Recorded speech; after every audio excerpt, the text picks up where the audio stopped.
take a group photo when we visit you. And everybody, welcome to episode number 25 of Mac. Hello. Hi, guys. So we are a quarter of a way to 100. Yay. Yay. It seems like we've been doing this forever, hasn't it? Yeah, it does. All right, guys. So we got a decent show tonight. So first off, how's everybody doing tonight? Doing good. Doing good. Not so much. I got my allergies are acting up, and so my eyes and stuff are itchy, and they're dry. So you're going to see me be blinking a lot today. It's this dry heat out in Arizona that does that. This is news to everybody currently watching, but we've been dealing with this whining for the last half hour already. Yeah. He's just trying to blink in Morse code.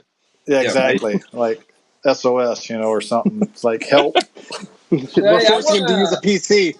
I want to give a quick shout out to our regulars that are here pretty much every week. Very often. We got Brock, Garrett, Daniel, or Dan. I always say Dan, even though his name is Daniel. Sorry. Tim is in here. David is always here. Well, most of the time. Yeah, Tim has been here a couple. I've seen him a lot too. Yeah. So thanks, guys, for hanging out with us. Yeah, thanks. You guys are regulars. So one day when we become real famous and everything, you guys can say I was there from the beginning. Yeah. Exactly. I watched those jerks before they came pretentious. Exactly. It's a pretty big deal to have regular viewers because this is the internet we're talking about. There are countless. It's unimagiable how many billions of videos. Yeah. Things. No. This is the only video. What are you talking about? True. Yeah. So it's the most important thing on YouTube. Well, right now at this time, every Thursday at this time, it's weird. This is the most important thing on the internet. That is true. Yes. That is true. Yeah. After 2 hours after this time, anything else could be on there. Yeah. There's James. There's James. Hey. Or as we like to call him, diabetes. Diabetes. Yep. All right, guys. First off, let's go ahead and talk about what all's going on and stuff. What we've been up to in the last week or so, and what's new with you guys. So we'll start off with Steve. There, what you got going on? Always start off with me. No, I don't. I randomly pick people. So this is just my ploy to stall for time as I think of something. No, it's been an interesting week. I picked up something pretty neat. I found a Macintosh Plus in the box. It was used, of course, but came with a bunch of goodies and everything. So that's, I don't know. I wasn't expecting to find it. I had a Mac Plus years ago, and I gave it away because I thought it was broken. But this one's in really nice shape. And I have an original Mac, so the Mac Plus is a nice complement to that. And I'm happy because it has a SCSI port, so I could use the SCSI to SD adapter or a hard drive. So I don't have to swap all these floppy disks or anything. Right. So I mean, it was a thing I just saw on Facebook. It was posted, and it was like a 3.5 hour round trip. So yeah, that was fun. But but hey, it's a beautiful condition, and I'll be going into the history of the guy who used it, what he used it for. He told me a little story about it. I'll probably do a video about that. But nice. It's fun little piece of history. Make sure you record the CRT, okay? No LCDs. Yes, no LCDs. No, let me rip out the CRT, put an LCD in there just for the video. That's the spirit. Well, I've seen people take iPads and shove them in there and make it looks stupid. I have 4 shells of a Mac Classic, so if I ever get bored, I guess I could do something like that. But I don't think I have the heart to do it. Yeah. Because then it's like cutting plastic and stuff, and it's like, no. No, thank you. Gertie, what you been up to, man? Well, I got a pretty neat pickup a few days ago. It was a local pickup. And now he's going to pick it up. Yeah, here comes the grunting. It's a mid-2007 iMac 20-inch. Ooh, fancy. Yeah. It's in really good shape. I got it for $50. Not bad. Not bad, yeah. I'm going to stick a T9500 in it and run Tiger through Mojave on it. I've even got 6 gigs of RAM right here for it when the T9500 shows up. Other than that, not a whole lot's been going on, you know. So, what do you got coming up in the future here soon? Oh, we're not talking about that yet. What are you doing? No, I'm talking about what he already put the video out, so we might as well talk about it. which video? The one you put out today. Oh, that one. Yeah, I'm moving. Surprise! Oh, the things we have to deal with Grudy. Well, a flawless machine here, just flawless. Jay, what you been up to, man? What is this warehouse you all talking about in the chat? We'll get to that after introductions. I've heard a little bit about it. Okay. All right. I have not been doing anything. I've been just busy working, and I almost destroyed my 12-core Mac Pro the other day. Yeah, you did. Yeah. I took it apart, cleaned it out, put it back together, and got nothing. 2 hours later, still nothing. Sweat dripping down my face, me freaking out. And then I got it to work, but I'll probably never clean it again. Don't lie. You'll clean it again. Oh, yeah, you will. It's going to be a while. It's going to be a while. But apart from that, I got plenty to do when it comes to videos and all that stuff, but no time at the moment. That's good. Well, myself, I've actually came across a Dell server I picked up for free. Didn't cost me a dime. Plus a 24-port switch. So I'm going to be using both of those soon. I'm trying to put Windows on it because it won't take Mac OS. But because you're a glutton for punishment, that's why. Yeah, exactly. Well, that's because it won't take Mac OS, so I have to. Oh, it will take it. It just doesn't want to. Exactly. I might put Linux on there, actually. I might just go ahead and install Linux on there and see how it works. So other than that, I haven't been doing much of anything else either. So just waiting for tonight. So we want to talk about this warehouse. What was about this, Steve? Oh, yeah. Yeah, so, yeah, Greg, you want to start us off? Well, I didn't really look into it a whole lot. There's Texas that is full of stuff. That's all. Yeah, so from what I understand, this was a repair operation or of some sort. It's in Dallas, Texas.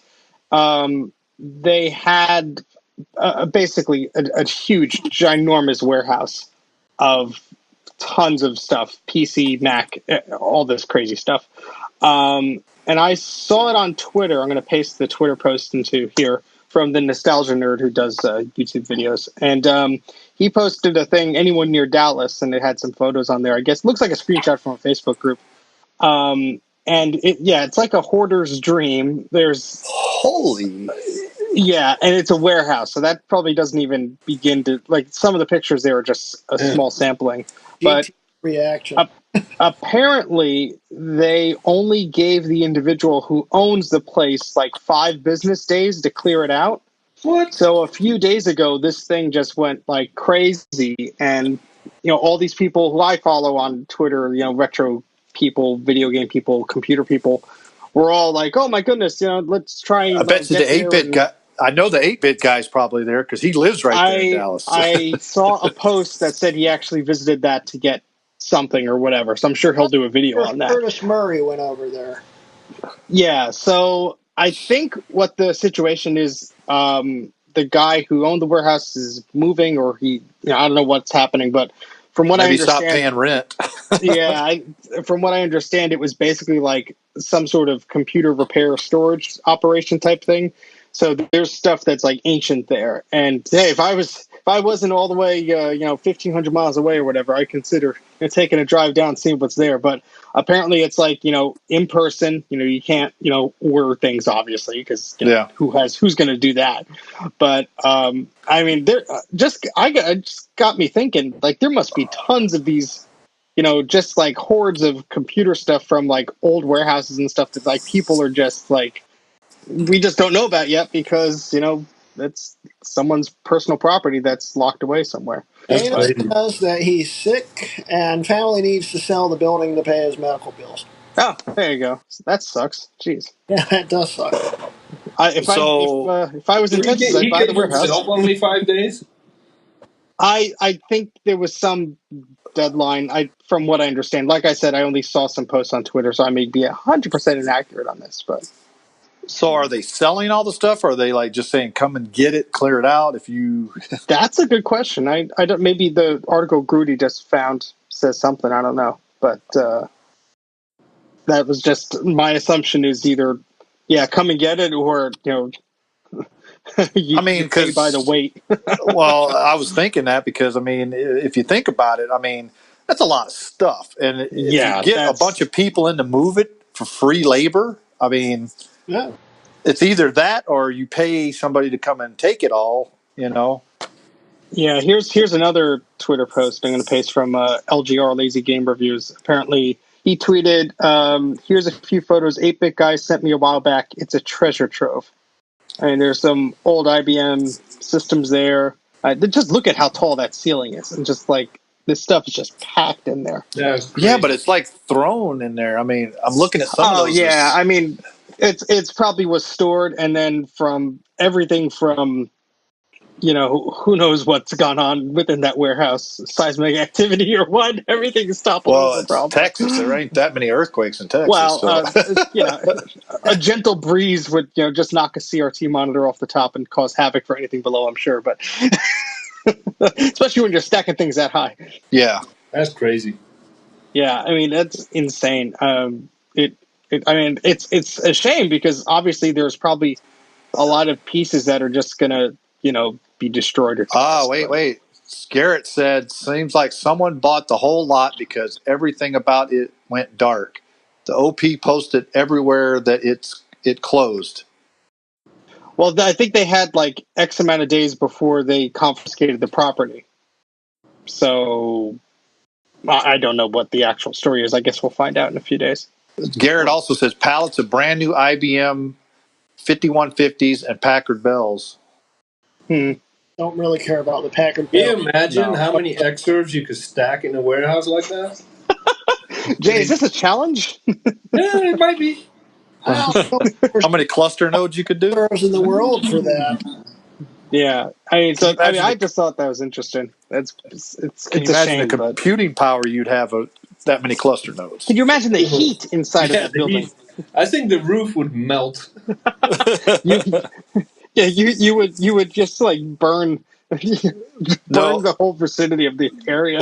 You would trip so many breakers. The whole block or the whole half of the city would go dark because you'd be drawing so much power. I would just need one of those raw power lines come into the building. Yeah, power it all. One per node. Oh man, that's funny. All right, so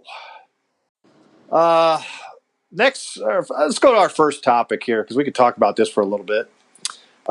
Parental controls. We talked about this earlier on in the week about parental controls in Mac OS X. What are your guys' thoughts on that? I use it all the time for myself. No.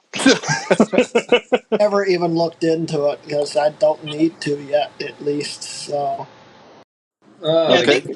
I guess it's on me then. The topic came up because someone in one of the Facebook groups asked, "Hey, how do I set this up, or how do I fine tune it?"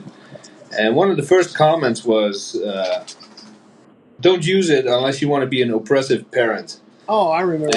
Yeah, and that didn't sit well with me. So I kind of went ballistic on the dude, and I figured this will make a good topic because you might have kids, you might not have kids, you might be planning on kids. It's a good thing to look into because how many when you sign up for a Facebook account, there's an age restriction.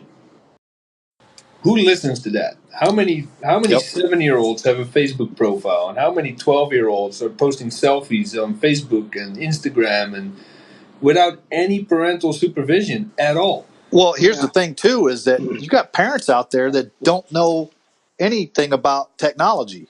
Kind of like the politicians that are trying to manage all this stuff for us. Exactly. And I was like, oh, my daughter or my son is now 10 years old. He's a little annoying. So here's a brand new iPhone. Have fun. And there's no way to monitor what they do. And I just think, I'm just going to come out and say it. I just think that letting your kids loose online, whether it's through a computer or a phone or whatever, is bad parenting. We must be boring. We must be boring, Grudy. I just literally found this sitting next to my computer. That came from the widescreen edition VHS release of Star Wars Episode 1, The Phantom Menace. But anyways, as far as the parental thing, I agree. I actually have to agree. I totally forgot about this until just now. I have to agree with Jay, though, is that there needs to be ways for parents to actually do something to put locks on stuff. For instance, okay, let's talk about some of the things that iTunes or the App Store used to have, where some kid went in there and bought $10,000 worth of in-game purchases, because guess what? There wasn't no way to stop him from doing that. My step-niece did that once. Yeah, how many times has Apple had to give money back because it was purchased without the parents' consent, Yeah. Well, it's not just like, oh, I don't trust my kids, so I got to lock this down. You got, just like riding a bike. You're not just going to put your kid on a bike and say, okay, just watch out for all those cars there. Have fun. You're going to stick with them until they get the hang of it. And even then, you're going to stick with them for a while until you're comfortable that they can do this. Well, you're not going to let them just go out in the street either. You're going to be like, okay. Like, if you hear honking, duck and roll. No, you're going to stay with them. And it's the same by duck and roll. and not to mention, you mistype. I mean, on a Mac, it's a bit better. But on a PC, depending on how latest your operating system is and all that jazz, if you mistype a URL, you could go to a phishing website and just, get bombarded with spam. It happens to my in-laws. Okay, here's a prime example. Whitehouse.gov and whitehouse.com. Think about this. Go to that. I'm serious, because there is two totally different things. One is a porn site and the other one's not. Are you suggesting our viewers visit pornography? No, I'm just saying that's what I'm talking about, is one little slip up, of the URL, and boom. I'll be right back while I verify this. It might not be there anymore. I think they kind of finally took it away, but it's not just told me about that once when we were little kids. It's not just that you don't trust your kid. There's, like you said, phishing, and phishing is getting better and better all the time. Oh, it's getting better. Well, look at yours. Well, except for that one that you posted, Jay.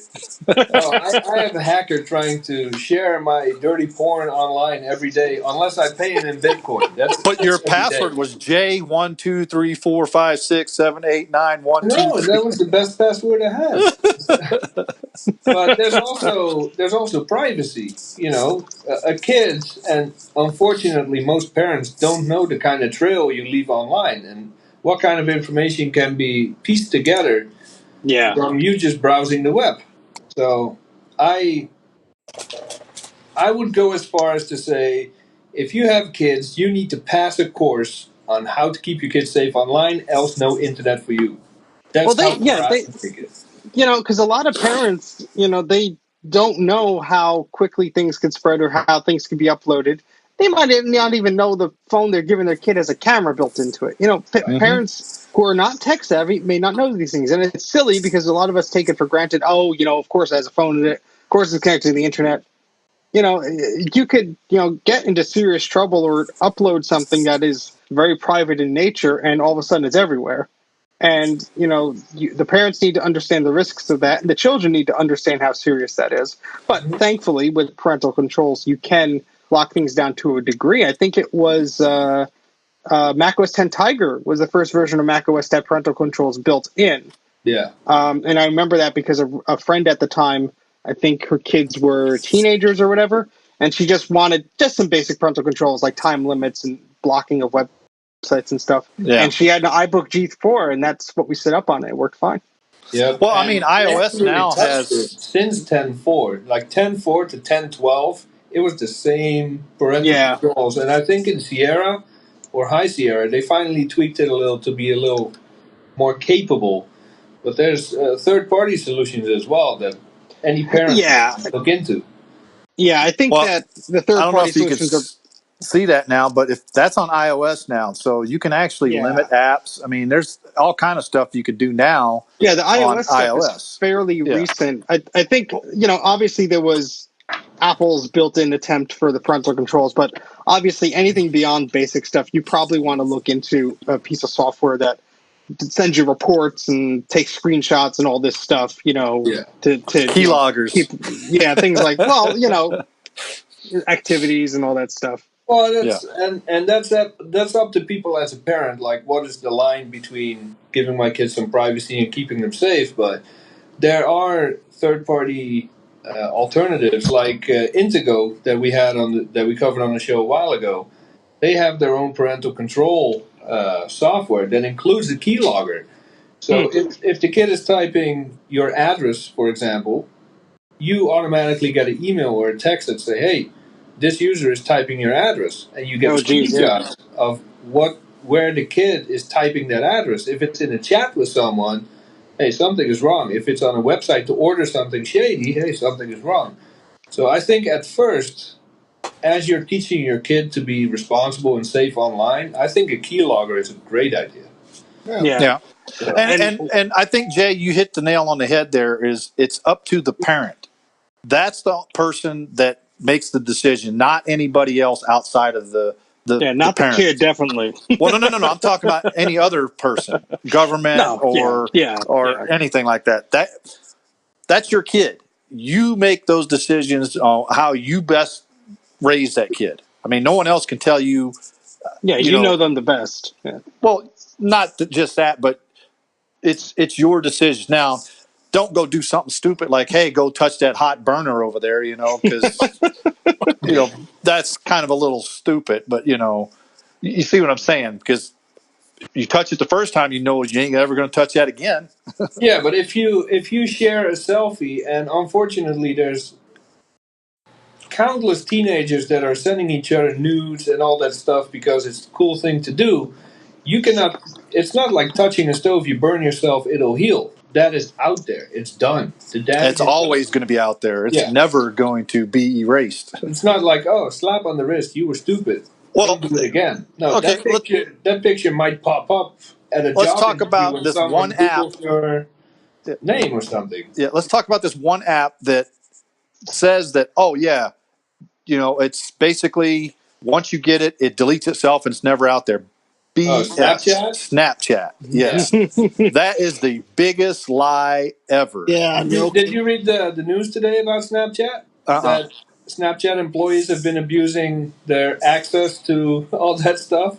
Oh, what a surprise. Well, let's put it this way. They just got caught because I'm willing to bet you every social media company out there does that. Oh, yeah. Oh. They just got caught red-handed is all. I mean, I'm sorry, but I don't trust any social media sites at all. Yeah, I don't put anything up there that I'm not comfortable with going everywhere. Exactly. But one more thing about parental controls. If you're thinking about implementing it, or you just want to test it and see what it does, test it on yourself first. Set it up, and don't be sneaky by using your admin name and password. Really do what you always do. Set it up, and then do what you always do. If you can find ways around it, you didn't set it up right. Yep. If you can find ways around it, guaranteed your kid will find more ways around it. Yeah. Exactly. I was going to say they're more resourceful. That's almost it's almost like a prisoner in prison. They have nothing but time to think about ways to try to get out. Okay, It's the same thing with kids online. They got nothing but time to figure out how to get around your little blocks. Oh, I can think of all the fun things that we figured out in high school, how to trick the gateway PCs into getting to websites we weren't supposed to. I did the same thing. I even did it when I was a little kid with AOL stuff.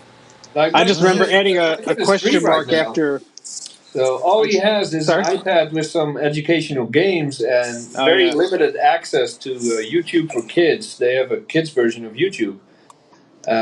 That's it. So I think I'm maybe 2 You have 3 to years be really away. careful with YouTube for kids, though. Yeah, well, see, I grew up in an age when basically computers were just coming out. So, sorry, I'm the old fart. One thing that is my brother has kids, and one thing that I showed him, which he uses all the time, is he has the iPad or whatever with the YouTube's Kids app, but he also enables guided access. And with guided access, you could lock them into using an app, and you could disable them from touching certain spots on the screen. Cool. So, for example, he'll put on a movie or something on YouTube that's like an hour or two long. He'll disable everything but the playback controls. So all the kid could do is pause or whatever. They can't tap the next video. They can't tap this or that.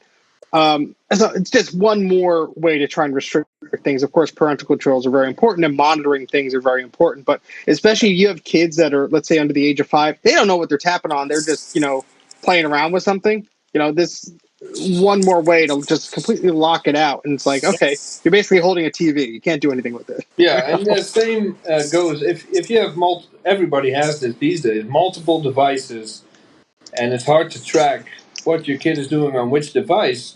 You just take it one step further and you start managing this stuff at the network level. Like my firewall, I can block out categories, keywords, I can lock it down way more than parental control software, and that's on a network level. So if they try to Yeah. sneak into my computer or mom's computer or their iPad or phone or whatever, That's a good point. it's not going to happen.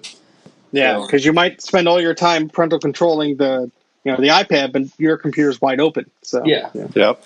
So there's ways, and if you're currently looking into this or you want to know more, I've done some investigating and testing on it. You can always find us on Discord, and we can pick up the conversation about that.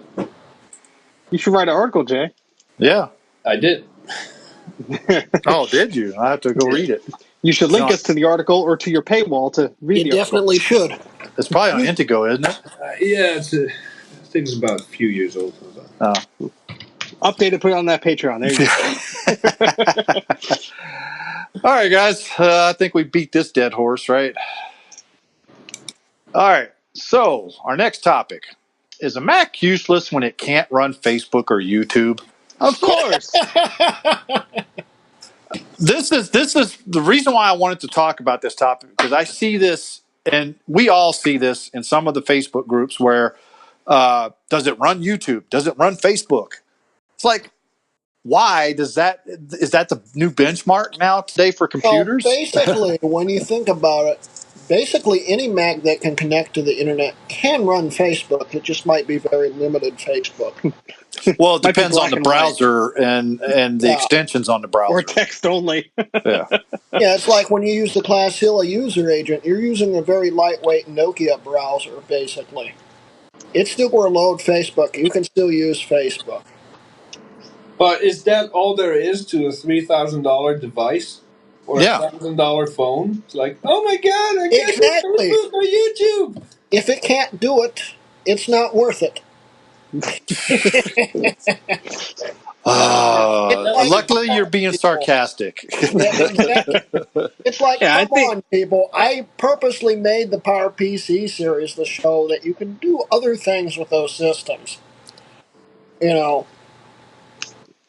Well, here's the thing, though, is that you can't those Macs on Facebook to find your videos. Yeah, those Macs were invented are made back in the day before Facebook, before YouTube. Okay, those are new technologies. Okay, you can't say, "Oh, can this Mac Classic run YouTube?" Duh, it came out before all that stuff. So why would it? It wasn't designed to run that stuff. Exactly. Yeah, I think part of this. I'm sorry. Go on. No. Go ahead. I think part of this is people that are, probably coming into these Macs for the first time, not knowing exactly what to do with it, and just like, oh, can I use this like to do this or do that? And sometimes it's an innocent question. Other times it's like, oh, it's useless if I can't do this on it. Yeah. Now, how many people freak out?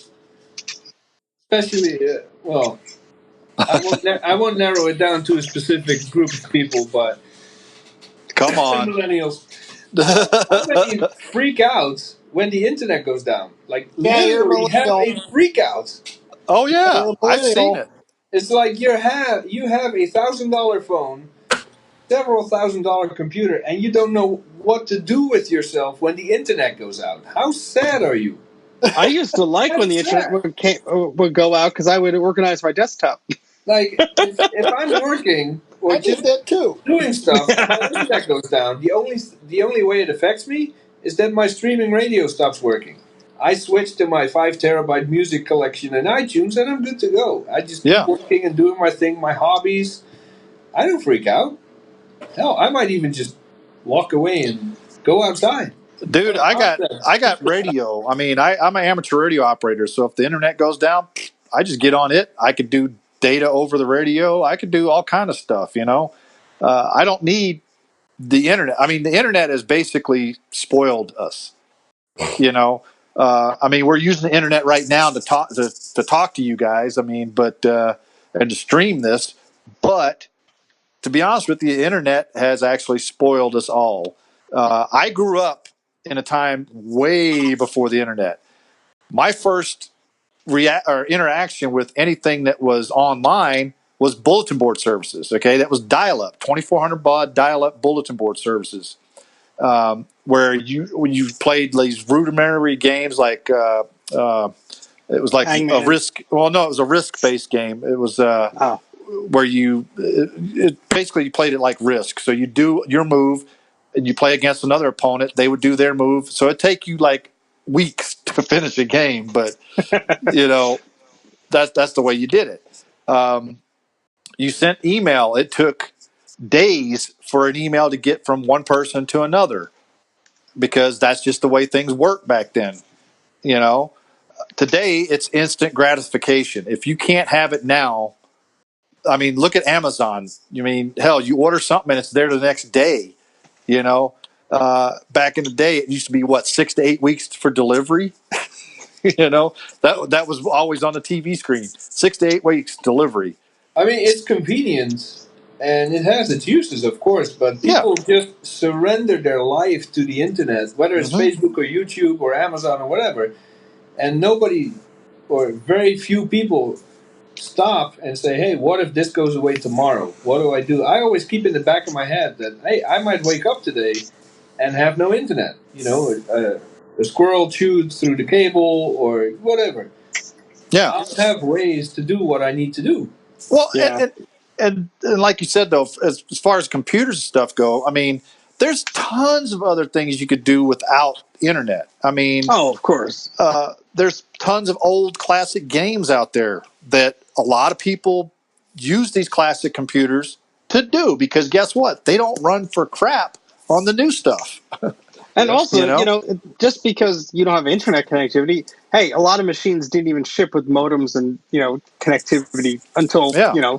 10, well, no, let's say 20 years ago, whatever. But, a lot of these machines are great for other things. You don't need the internet to go online and to go on and use applications that you have installed, unless you have a subscription version of Photoshop. But, you could be creative. You can play games. You can be productive. Some of the best productivity applications are the early versions of WordPerfect and Microsoft Word that are on old machines that, yeah, maybe they connect online, but you wouldn't want to do anything on it. And Garrett makes a perfect point here. He's definitely a fan of playing old games on systems that are era over of that era over simulators. And I'm the same way, Garrett. yeah, I am too. I have a G5, in my other room that I use to play older games and stuff on. And then I have my G3 that I have 9.22 on there that I could play even older stuff, And Yeah. I'll tell you this. It's hard to stay away from the internet, and there's so many distractions that I'm actually very happy. Unless I'm on a deadline or something, I'm very happy when the internet goes down. Because then there's no notifications, no distractions, nothing. And one of the apps I use is called Keys. And I used to be an incredibly fast typer, 10 fingers, and now I'm typing like this. So I'm using this app to kind of retrain myself to type fingers. And I only do that when the internet goes down. Because there's no distractions, I just do that. I also have Penciler teaching myself new languages, that I don't do when I have YouTube or FaceTime and all that stuff available. So I'm actually very happy. I mean, there's screaming coming from the other room when it happens, but I'm happy when the internet comes on.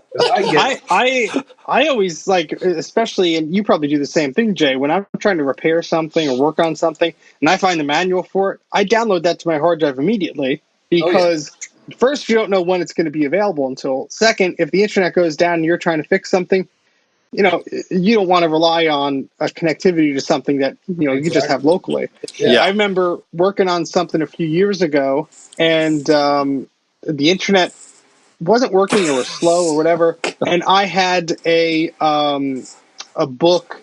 It was Sad Mac's Bombs and Other Disasters. I think Macworld put it out. It's a big, thick telephone book of classic Mac stuff. And I was trying to fix something. I just pulled up the book, went to the index, found the topic I was looking for, and had the answer right in there. Of course, it was old, but that's what I was looking for. So I didn't need the internet. I used the book. So Jake goes, don't just use cellular data. I just hop on my mobile hotspot. That's not the point. We're saying if there's no internet, if the kill switch has been pushed. Well, let's say a big EMP has come out and basically wiped everything out, even our computers. Exactly. What are you going to do?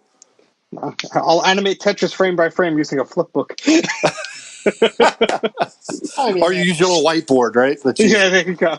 I hate working on my phone. So if my cable goes out, I will still have LTE.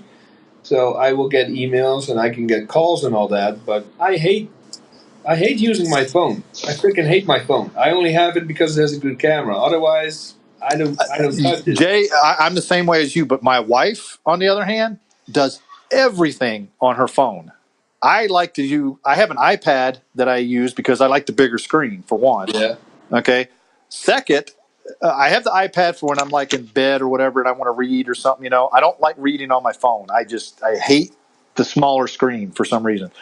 But then I have my computer that I do everything else on, so to me, I'm like you. I'd rather do it on the computer versus, in fact, when I'm doing chatting with you guys on iMessage, I'm typing it on a keyboard, a full keyboard on my Mac because it's so much easier to text than to try it also tends to get a little less messy that way because for example, Greg Rutke over there, he will send you a text.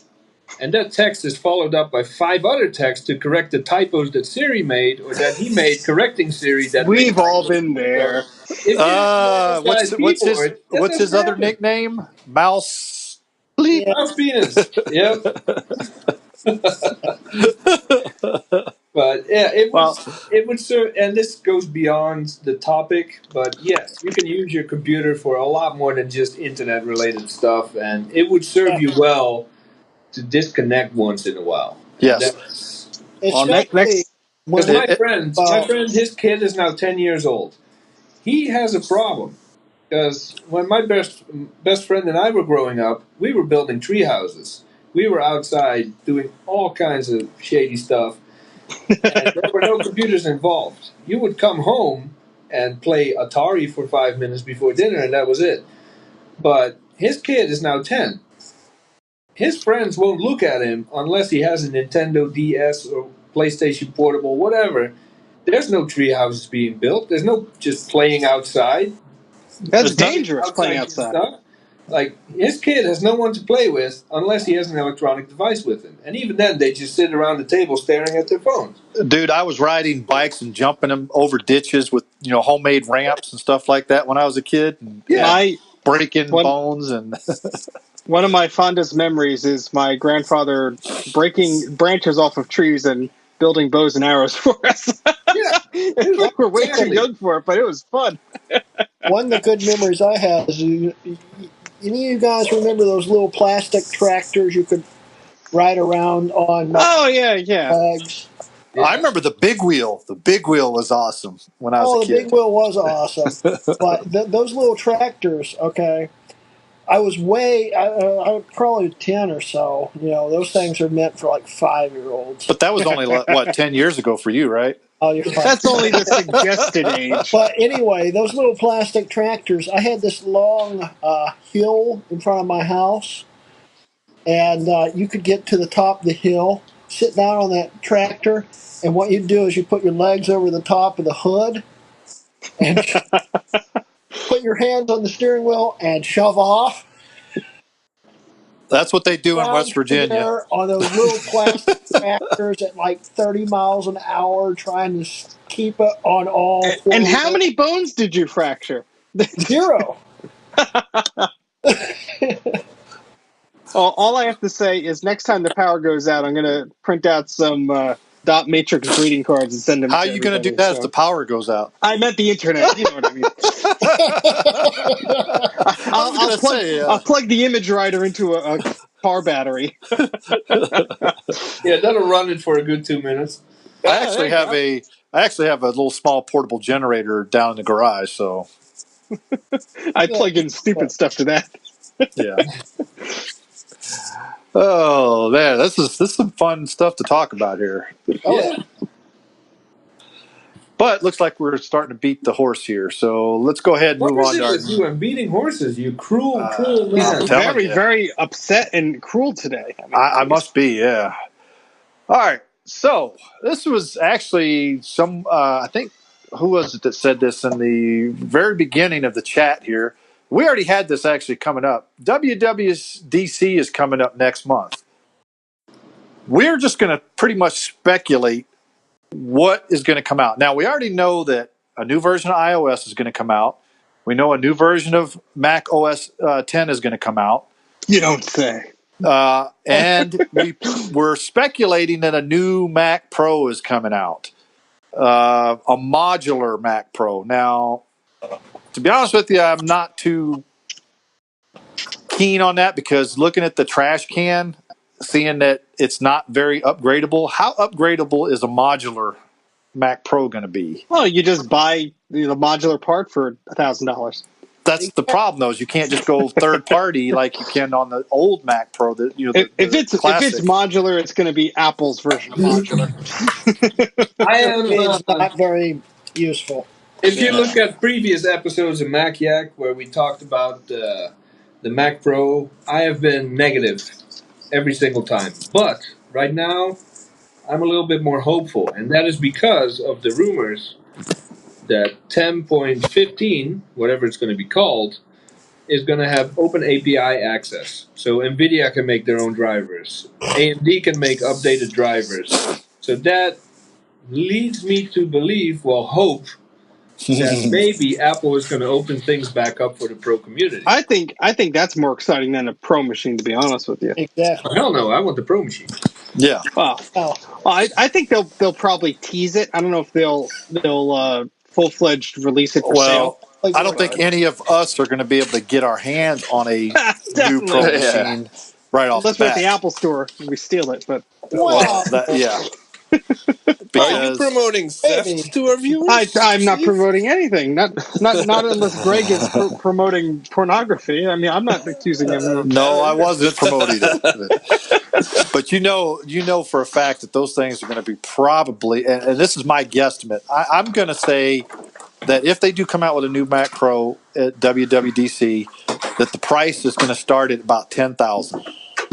I think it's going to start at 5 or 6. No, comparative with the iMac Pro. No, because the iMac Pro starts at around $5,000. Yes, but it has a huge screen with it. But I'm going to say that the new Mac Pros are going to start around. But I'm going to lower it about $8,000. Minimum. I'm going to agree with the $5,000 to $6,000 price point because you know that the base configuration is going to suck so bad no one will go. Yeah, I'm not talking about the base. Yeah, I'm talking about the max. Well, if you max out the iMac Pro, you're paying. I think it's like almost $17,000 for just a maxed out iMac Pro. I think I did it one time, and I think it's around $15,000 to $17,000. It's disgusting. Yep. Yeah. I really think that to generate new sales and excitement from this, they're probably going to stick to a similar price point. The starting one will probably be around $3,000. The medium one will be like $4,000, and you could pour loads of money into it to customize it the way you want. But here's the thing: hopefully, that the base model you can actually pay a little less later on to upgrade that too. You know what I'm saying? Well, that's the Well, hope. see, But if they that's do the it like thing. the 2009 or any of the 4 or 5,1s, you have a single CPU. Down the road, you can cram a faster processor in there. But if you want to go dual, even today, you still spend $700 on a new CPU tray. But at least it's possible. Yeah. I think you would be able to upgrade it, but I don't think you're going to save any pennies because if it's a modular system, it's going to be Apple's modular system. And If that's you what I'm want to afraid upgrade the of. Yeah. processor, you have to. Yeah, well, unfortunately, I think that's the way they're going to go.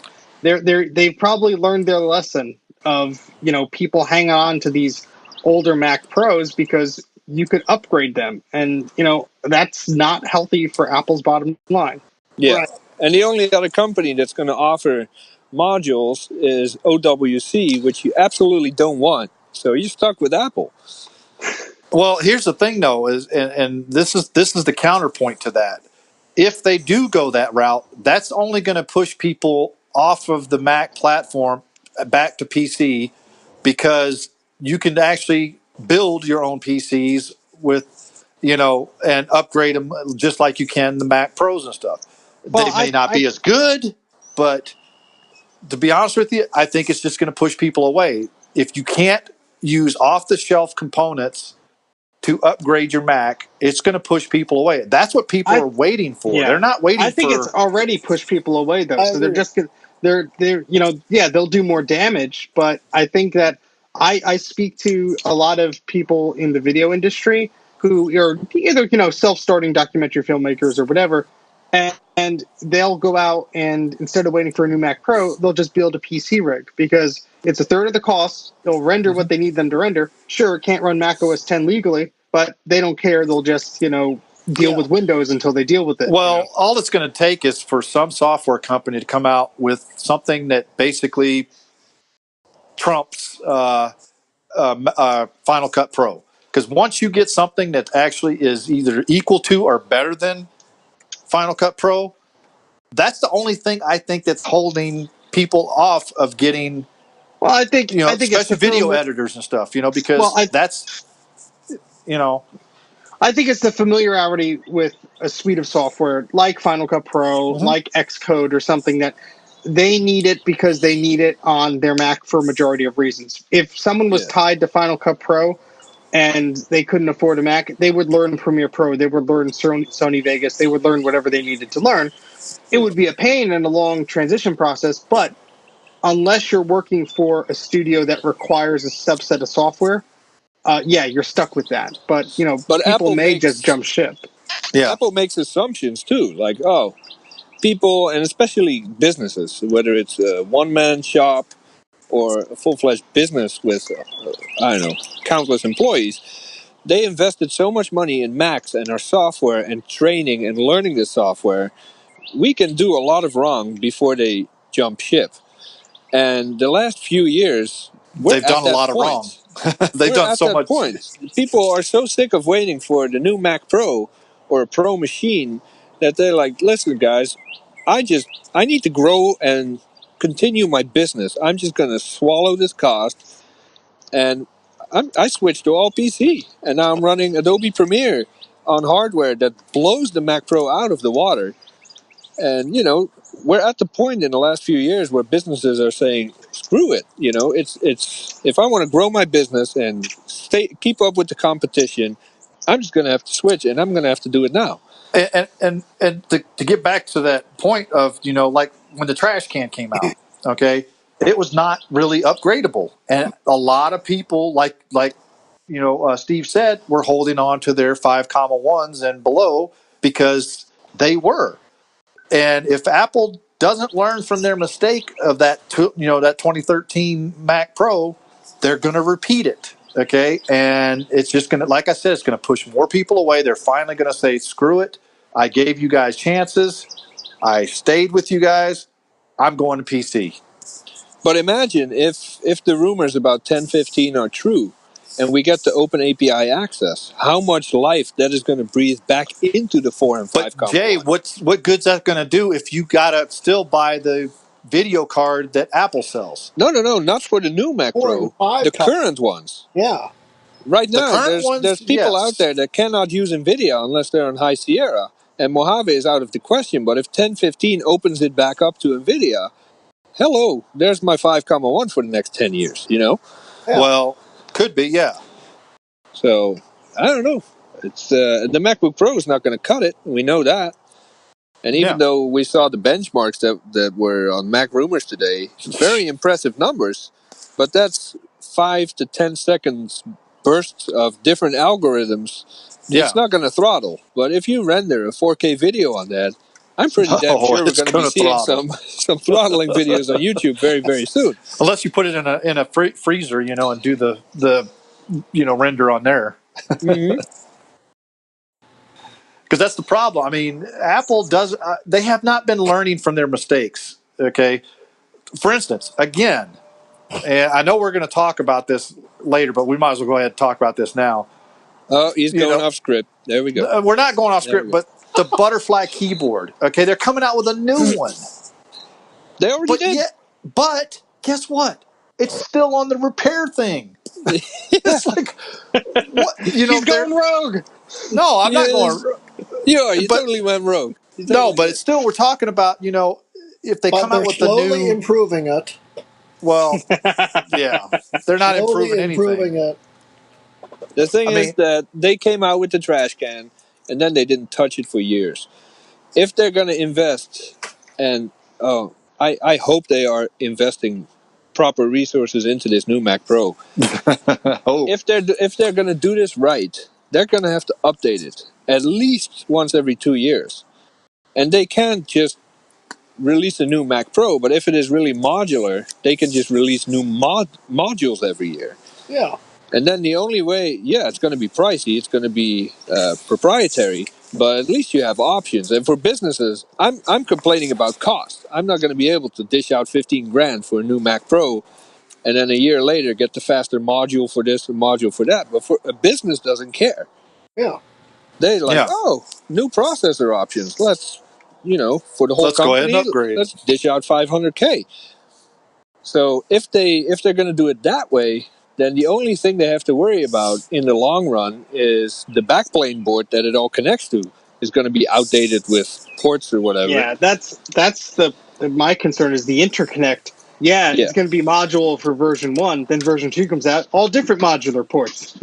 Yeah, and then they would have to be beyond stupid to take that route at this point. Well, I would. We're talking about Tim Cook and Apple. Like we're going to have to feature them on what were they smoking. They're going to turn all the interconnect will be USB-C. Watch it. Yeah, the only ports you're going to have is USB-Cs. Remember, they're going to that already. Yeah. Well, the new display, the LG display, only has USB-C on the back. Perfect. Yeah. But, I mean, guys in the comments, what do you guys think that's going to be coming out in WWDC? I mean, I think, I don't know if any new hardware is coming out because they already released a new iPad quietly. They didn't even have a keynote for it. It was just a slight update. Because now there's an iPad that uses the pencil now. I mean, a regular iPad, not the iPad Pro, that uses the pencil now. But they released that without even an announcement. When did they do that? It was on their website. They just basically put it out there. That was during their TV thing. Yeah, they focused on all that and they just quietly released the iPad. Yeah. It's just basically an update where you can actually use the old Apple Pencil, not the new one, the old Apple Pencil, because they probably have a bunch in stock they have to sell still. Okay, but it's just little things like that they've been doing, kind of like the I think the MacBook Pro they actually did a slight update to, without saying anything. It was one of those things that they just put out. So I don't think they're going to say anything about laptops. I don't think they're going to say anything about iPhones. Definitely not, because they don't come out with those until I think September time frame or something like that. Yeah, but they usually announce them in the summer, and then towards the fall they release iOS. Not really. They've been doing it in September as far as the keynote for the iPhones, and then they come out like in October, November is when they're actually selling them. They used to. I think what I'm remembering is the They earlier used to releases in that June, used to but be in June. they stopped doing it in June. They started doing it in September. Because I remember them announcing the iPhone 4, which was I think it was released back in June, and they like actually announced it earlier or something. I forget. Well, I think that was like a. Well, the first iPhone got announced like in 8 months before it actually came out. Yeah. And then it came out in late June. Yeah. And you know the reason why they did that too. There's a little simple reason why they did that, because they wanted to surprise everybody, but because they had to get the FCC approvals, and because that is public record, they went ahead and did the announcement or the keynote for the iPhone, and then went and did the FCC permits and everything. Yeah. Yeah, and it's a very interesting thing also that like up until the last minute, the phone was going to have a plastic screen, but Steve Jobs convinced somebody at Corning, Gorilla Glass, to produce something for the iPhone, and the deadline was like stupid thin, but they pulled it off. There's a good article about that somewhere. Well, Corning was actually going out of business at the time too, and then that actually saved them. Yeah, saved them. Yeah. So just little things there. See, you learn something new every day on Mac. Yeah. Let's see. We are so informational. I'm just reading some of the comments here, trying to catch up. Bet Mac Pro is the one more thing at the iPhone event. Well, the iPhone event's not till September, so let's hope not. Well, people have been saying that we're not going to see a Mac Pro at a WWDC, but that's where they announced the iMac as well, with a lot of focus on virtual reality and stuff for developers. So I think it'll happen. But see, now here's another question or thought that I have on that. I mean, they came out last year. Was it last year they came out with the iMac Pro, right? Why did they come out with that? Because that was their stopgap solution. It was so easy to just shove new processors in there, redirect the airflow, put a new screen in there, call it a Pro machine, while they spent time developing the Mac Pro. Yeah, then they made the black mouse and the black keyboard. Because I mean, it was. Think of it. If you have all these parts and these schematics for an all-in-one machine, and you realize, well, if we do this, we do that, we could fit these processors in there. That's probably the simplest redesign they could have done to turn it around when they realized, oh crap, we're in deep with this Mac Pro business. Let's spray paint some keyboards black and some mice black. We'll call it a Pro machine. People will buy it. Business 101. Yeah. Says it's also where the 2013 was announced. That one where what's his name said, innovate my ass. Yeah, Phil Schiller. Phil Schiller. Yeah, that was not the guy with the biggest ass on stage. Yeah. I think they should have got rid of him instead of the other guy they got rid of with the Apple Maps fiasco. I always liked Phil. Maybe it was just because he jumped off stage with a clamshell iBook in hand, but I don't like Phil one bit. Well, Phil's had a lot of great keynotes, in my opinion. I liked when he used to do the side-by-side demos with the PCs. Those are great. I've even had a few of those on some of my videos. Yeah, those were pretty good, especially when Steve Jobs was up there doing it too, and they were... Yeah, and it screws up the first time, and they do it again, the crowd cheers. Yeah. I lost... He lost me... what's his name? Phil Schiller? He lost me when Apple Music came out, and he started dressing and walking around on the stage like he was some wannabe rapper. That's when he lost me. I'm glad I didn't watch that one. No, I don't remember that one. Yeah, I'll have to find that one then. All right, guys, so we talked about WDC. I don't see anybody else. Will they release a new version of Xcode with ARM64s? They would actually have to, I would think. If the ARM64 count, they would actually have to release a new version of Xcode. Otherwise, it's not, all their developers are not going to be able to develop for it. In fact, I think it's going to probably come out before it's actually released to the developers, because if you come out with a new architecture, you got to have software to support it right off the bat. Well, it'd just be like the Intel transition.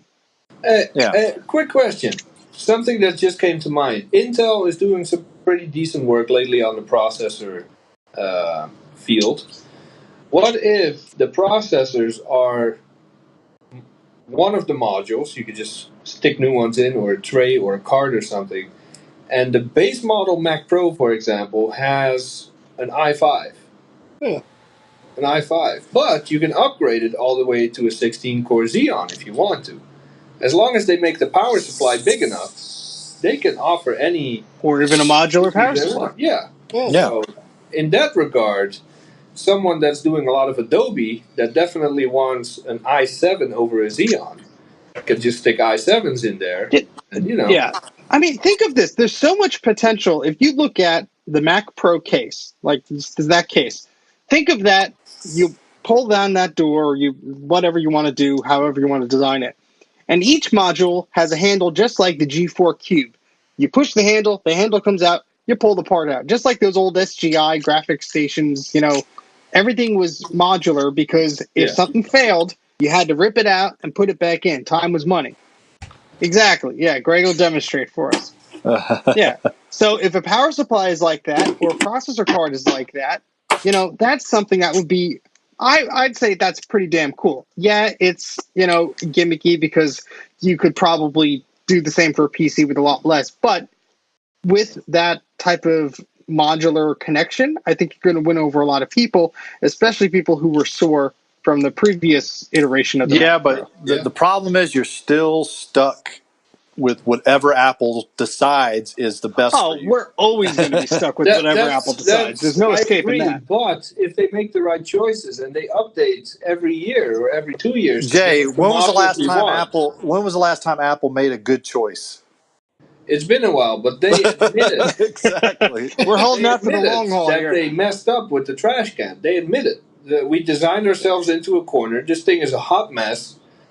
So they can't come back from a statement like that. They have to make good on their promises. Yeah, they have to. There's no way in heck that. Okay, we're talking about Tim Cook here. So bad that there's not going to be any coming back from that. Well, you know what? If they screw up, we have good content for the rest of the year. Exactly. That is true. Mac Yak will be better than ever. In fact, we'll have like a 4-hour episode because, especially after WWDC, I think that episode's going to be the best. I think after that. So you guys, let's stay tuned. Yeah. So what is this about these MacBook Pros and there are butterflies hiding in the keyboards now? What's going on? It's the way the switches are. They're like butter. They look like this. Okay, when you tap a key, it does this, and it basically is supposed to be wherever you hit the key at it. The whole key moves the same. So you can move. You could tap it on any part of the key, and it actually is supposed to register a keystroke. The problem is that the movement is such a tiny movement. That's how they got the keyboards a lot thinner. A speck of dust gets underneath there, and it keeps the keyboard or the mechanism from actually moving. So then you get either no key press at all. So you're sitting there typing, and you're not looking at the screen. You look over, and you missed about like 20 characters because it didn't type, the R or whatever. Or the other option is you hit a key and it puts about 5 characters on there. That's what's been happening with those keyboards. So people still use keyboards? They don't just talk to Siri all day? I'm confused. Not if you're Rutke, but yeah. If you're Rutke, you talk to Siri. You don't. Okay, I'm testing it now. I never realized that you can press on any part of the key and.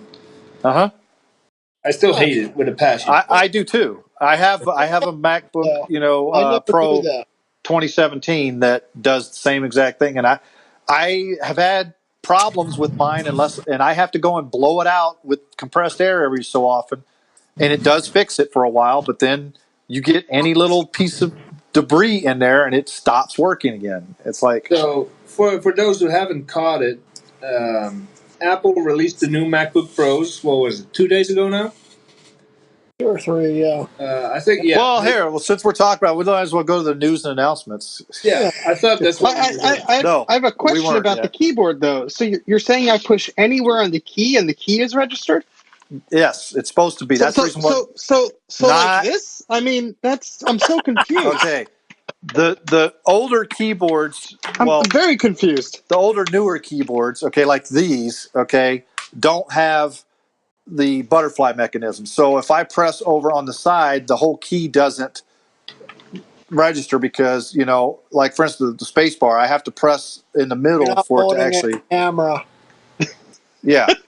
So, well, here I was like, I'm just being a jerk and saying, hey, on the old keyboard, you push a key, the key's going down. So, well, I have one of those keyboards too. I have this one that actually has real keys. Those. Well, this is one of the ones that I got from you, Jay. Look how clean My favorite Apple keyboard of all time. If you subscribe to Jay's Patreon, he'll sign a keyboard and send it to you. Nah, unless you pay shipping. We'll think about that. If the tier is high enough. On May 21st, Apple came out with the new MacBook Pros. That same day, actually exactly the same time that news hit, they updated their repair and exchange program for faulty butterfly keyboards to include the MacBook Pros they announced 5 seconds earlier. So if you're thinking about buying a new MacBook Pro, 8 cores and the keyboard is going to fail, and Apple already knows this. So it's pretty. I think that's the first time they've ever done something like that immediately. Dude, I am baffled. It's hilarious the entire day when I read I mean, even when the nickel cadmium or nickel hybrid or whatever battery, nickel hydride, nickel metal hydride. Whenever the 5300 PowerBook battery was exploding, they didn't issue a recall right away. Yeah. Well, these are preemptive recalls. Before they even sell them, they're saying, okay, we're going to recall, but we're going to sell you this piece of garbage that we already know that's going to break. With 8 cores and a new and improved butterfly keyboard, that's still going to fail.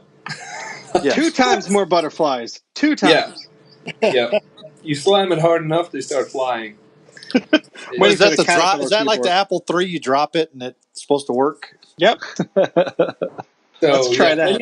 Anyone that ran out and went to the store to get one or went online to get one, good luck to you. We'll be seeing you on one of the Facebook groups complaining about it soon enough. And it's funny because people are very protective of the stuff they buy. You spend $5,000 or 3 or 2 on a computer, you're going to defend that computer's honor because you just spent all that money on it. Mm-hmm. Like there's people up until this day that's like, oh yeah, I have that butterfly keyboard and I don't have an issue. And they will be on every post in various groups defending the honor of their MacBook Pro. And then suddenly they go quiet and it turns out that their keyboard failed. So, well, I actually have a MacBook Pro 2017, 13-inch. Yeah. And you know what? I'm not defending it. It does what I need it to do, but I get ticked off sometimes because I use I use compressed air on it all the time to keep it clean. Yeah. But every once in a while, I'll press a number key like the 4, and I'll be typing and stuff, and I'll look over the screen. I'm like, I missed it, so I got to go back. Well, you know what the beautiful thing about the old keyboard was? The keys were so far away, you could literally just turn it upside down and shake it, and then just press it down. That's what I'd do. Same here. Well, you could actually take the keycaps off the old keyboards and clean underneath them. You can't do that. You can't do that on the butterfly keyboards because guess what? It destroys it. Oh, yeah. And that's why my newest MacBook is a 2012. Well, didn't you destroy a key on one of yours? No, it came with a broken key. No, he filed it down. Yeah, to make it fit. Oh, that one. Yeah. Right here. Yeah, I just followed that one down a little bit. It works great now, see? Well, you can just hear the butterflies. No, that's not butterfly keyboard. No, but you can hear them. They're flapping. But I don't see what was wrong with their older keyboards because, to be honest with you, they still worked. They were still compact enough. And I'm everyone, sorry, but the thinness. Imagine the pressure Apple has been under to innovate something they can no longer do. They're gonna have to make those innovations in the most stupid areas you could put them, like keyboard, butterfly keyboard, That's dumb. force touch. What is it called? Haptic 3D, feedback 3D. trackpads. Like, Well, those actually, I like those. Those. I hate those things. Oh no I no no hate no them. no! I love mine because coming back from the, I used to have a MacBook Air that didn't have that. It had the levered Yeah. trackpad. If you tried to press on the top of the trackpad, nothing would happen. You had to always press down on the bottom half. On the newer ones with the haptic feedback, you could press anywheres on there, and it feels like a click. It does. It literally feels like a click, and I can click anywheres on that keypad. Top, bottom, doesn't matter. Yeah. So that actually I do like. Yeah, but Because that's not an innovation. That's a PR stunt. Just like not all the really. other stuff they have done. Not really. If you think about it, Jay, think about this. A lot of people, if you're moving your finger around and you get to the top of the trackpad and you try to click, it won't click. So you get frustrated. You got to move your finger, down and then click. Whereas now you can actually drag up, all the way to the top left corner and you could click there. You know what I'm That's never saying? been an issue for me because I just use tap to click. Well, I don't use that. I like to. I use tap to No, click. but go to the Apple website right now. Pull up the new MacBook Pro website or page. Uh huh. Show me the innovation. Show me something Oh, on I that agree page with you that is there. new, that has never been done before. Okay, but we're talking It's about a not click. there. The trackpad has been done already. It's been there for a couple of years now, so that's The nothing keyboard new. has been done for the last 50 years, yet they still felt the need to reinvent it just because they can market it as something Yeah. revolutionary. Well, remember, And Apple it's was the still. first one to come out with a trackpad without an extra button. Remember, I mean, they had one button there, and then they went to no buttons. You know. Like, show me, and I honestly mean this, put me in touch with someone that likes the touch bar. Oh, Everybody I speak to hates the damn things. Like, where's my buttons? yeah. When I got my MacBook Pro, I avoided buying the touch bar because I did not like the touch bar. I looked at it at the Apple Store. I played with it. I was like, what does this do? It's stupid. I don't have my function keys now. I don't have my, my speaker button. I can't mute it right away if it's not up there on there. I have to go to a menu to get to my Yeah. mute button. And there's no reason that the touch bar should be there. It doesn't make it thinner. It doesn't save space.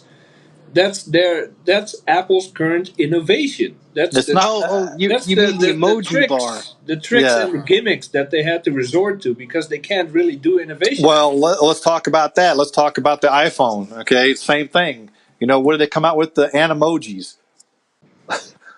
Yeah, Okay, I I think tried we it for used it about. once. I tried it a couple times, and after that, I'm like, nope, I'm not going to use it anymore. Yeah. I mean, okay, so I'm a shark. Is this innovation? Is this it? You're so beautiful, Jay. I know.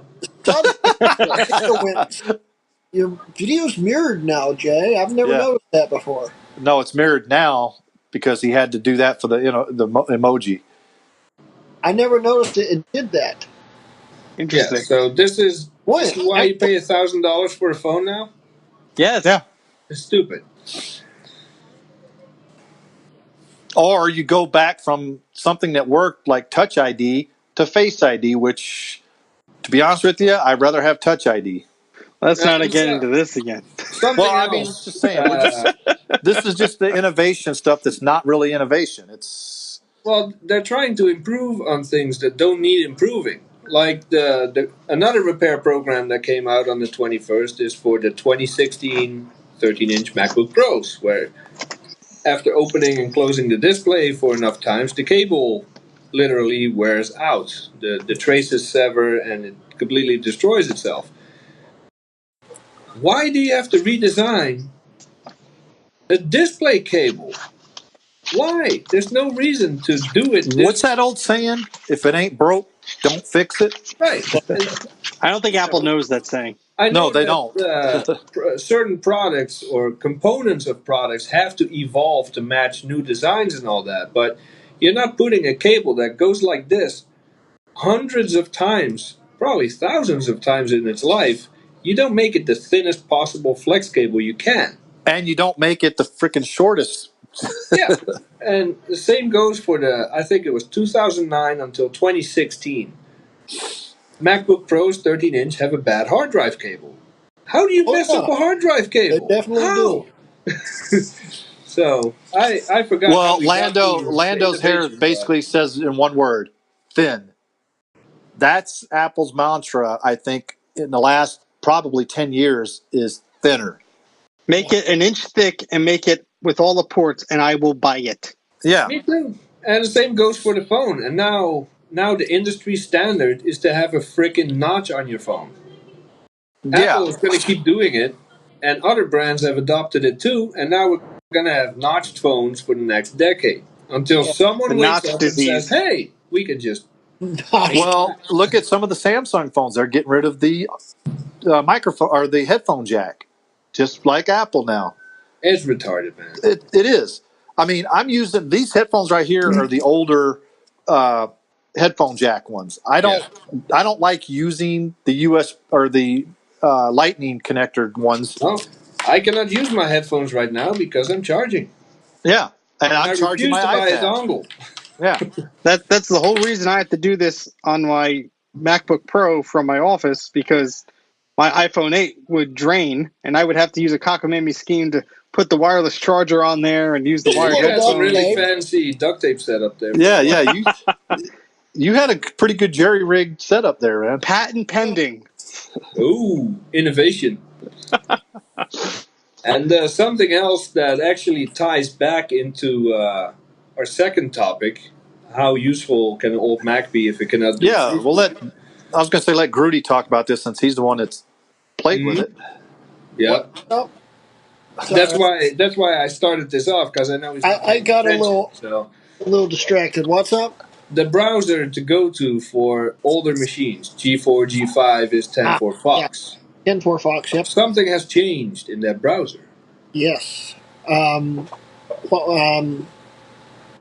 mind's feature parity release. Well, Your mind has lost a parody bit there somewhere. Huh? I've had a few beers. Excuse me. Oh, we can't tell at all. But yeah, feature parity release 14 has just came out, and there is a new library that you can download. It's separate from 10.4 Fox's main browser, but it's still supplied by them. And there's a link you can go to, and it will download a separate library, and it enables H.264 playback and MP4 playback. And if you look behind me right now on the big cinema display right here, we've got my G5 Quad running the live stream right now. Woohoo! Running the live stream right now. And this is really neat, because now we can watch live streams on our G5s. Yay! But other things too. It's going to breathe more life into 10.4 Fox. And in fact, all the enhancements they added to 10.4 Fox has actually made it a little quicker and snappier, and made my G5 a lot quicker. I could probably transfer over to that for a while and not even really notice it. And So the biggest this run on question the is, G4? so the biggest question is, from our previous topic, does it Facebook? Yes. It does on a G5. I haven't tested it on the G4s yet. The new feature parity library is, they said, only supports 1.25 gigahertz G4s and higher. So all G5s and those G4s. I actually think it would work on slower G4s, especially for the video playback, but it wouldn't be super great. And they recommend it running a 360p still, but it will play more videos on more websites. And I actually can get this thing to run 720p without much of any issue at all. 60 FPS is a little, but it will do 720p and it will do 1080p in Leopard, which is amazing. This is the biggest advance I think they've ever done with 10.4 Fox, and I'm really excited. I need to do a video on it. Yeah, I'm going to basically right after this video or after this yak, I'm going to go and download it on my G5 and do some testing with it. You should. Yeah. Cool. All right, is this horse dead, Greg? Maybe. I'll probably get PETA on me, and stuff, and I don't want PETA all over me. I thought you said something else for a second. I got very confused. Yeah, I did too. No, PETA, PETA, People for Ethical Treatment of Animals, or something like that. Yeah, let's stick with that. Yeah, the horse is already dead. So yeah. Anyways, all right. So Steve, you're up. Steve's Archive Adventures. What do we got tonight? I got some cool stuff. So some of you guys have probably seen the live video I did. I think it was a month ago or so at this point. I got a bunch of boxes of random Apple cables and discs and all sorts of goodies. And oh, thank you. So I've been going through the discs because during the video I kind of focused on the hardware more. And there are a ton of discs. I'm going to switch to the camera here. And you'll see that that's a lot of floppy disks here. So this is just one box that was full of them. And they're just, there's all sorts of goodies in here. But what I want to focus on first is two that I recently archived. And I'll put links, let me paste the link into the chat as I'm describing them here. So the first one is really cool. This is actually has a date on it, which I think is neat because it helps date it. This is from 1989, and this is a Mac User Magazine Hyperdisk. And at first, I had no idea what this was. I thought maybe it was some shareware or whatever. And I put it in, and I saw HyperCard stack. I'm like, all right. Yeah, this might be interesting. I see Lando's hair. I see your comment. This disc from '89 wasn't bad, so I don't know. One or two of them I've tried to read. I've had issues with, but most of the time I don't have issues. Most of them, right? Yeah, I've been imaging most of them without trouble. I think it's mostly down to the disk drive and cleaning. But anyway, this disc was pretty cool. So this has a bunch of like buttons and cursors and sounds. I mean, it's amazing what they crammed onto this floppy disk, which is like an 800K floppy. And it's crazy. So I was pretty amazed that this actually worked. I tried to find out some information about like when this was released, like if it was like a bundle within a magazine or something like that. It was probably one of these things where if you subscribed to Mac User, you got a disc, like if you subscribed for the year or something like that. So that was one cool find. The other cool find, I'll paste this link in. If I can find the chat window. There it is. This is Macworld Variety, the best of EduCorp. It's kind of interesting because when you put the discs in, you get a different title than what's on the label. But this is like a little early shareware disc, and all the titles are like from the very early Macintosh scene. I'm talking about 84 through 87. And I think the latest was like 1990 on this disc. But you could click through the little screenshots there, which I took just so you don't have to download it to see what's on the disc. But there's things like Billiard Parlor, which is like a pool game. There's this file tree utility, just like this weird stuff that like, I don't know, it fascinated me. Like some of this stuff is probably not available. I didn't see it on Macintosh Garden, so that's why I uploaded this. So I thought that anybody else who had an old Mac might appreciate this. I want to see a demo, please, of Cairo Shootout. Yeah, it's like sort of like a the setup is sort of like a carnival game where you have like a shooting gallery type thing. So yeah, unfortunately, some of these are really designed for like the Macintosh and the Mac Plus. So even running it through a 68K Mac or even a 68K emulator, sometimes they just run too fast. So yeah, that was an interesting point. But yeah, I have a lot more disks to go through. I mean, there are some gems here like CompuServe. So this is disks 1 through 6 of CompuServe for Macintosh.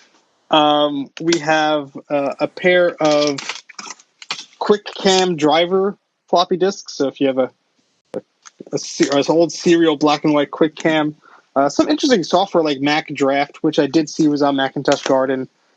We have like the very early versions of Microsoft Word and Microsoft Excel, on 800K floppies, and it's like one disk for the program. All sorts of interesting things, like Mac Atlas. I don't know what that is. It's probably an Atlas software, but I don't know. Like, what's interesting though, because we did talk a little bit about in the chat about disks degrading. Well, whoever this guy was who owned all these disks, he made backups of them, and so even if the originals don't work, he has backups of backups of backups of backups. So this is MS Word Utilities. That's a backup because it's a label here.